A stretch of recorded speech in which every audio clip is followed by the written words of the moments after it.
The story of The Guess Who is one of those uniquely Canadian sagas where music history, personal conflict, and legal drama all blend together. The band didn't simply disappear, instead, it split into two very different realities that coexisted for decades.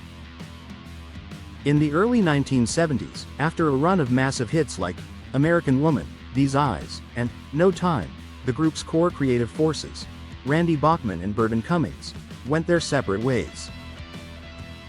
Bachman left first, forming Bachman-Turner Overdrive, while Cummings carried the band forward for a few more years before launching a solo career.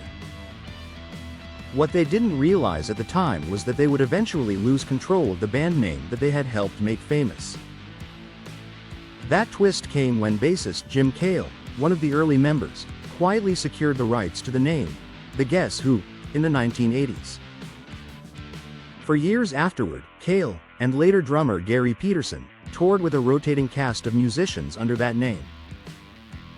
None of the classic singers or songwriters were involved, yet the group continued to release albums and perform across North America.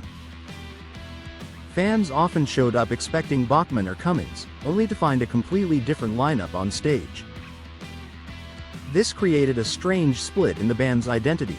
The name was out there, but the spirit of the original group wasn't. Meanwhile, Bachman and Cummings reunited periodically, performing together under their own names and celebrating the music they had created. Their chemistry remained strong, and audiences responded to the authenticity of seeing the real voices behind the hits. Over time, frustration grew as the other Guess Who continued touring, sometimes promoting themselves in ways that implied a connection to the classic era.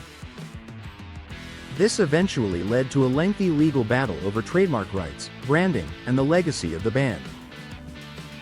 Only recently did Bachman and Cummings finally regain control of the name, restoring the connection between the brand and the musicians who defined it.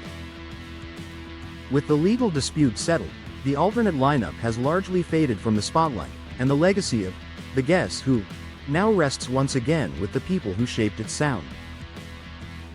For many fans, especially in places like Winnipeg where the band's roots run deep, it feels like a long overdue correction, a return of the name to the voices that gave it meaning.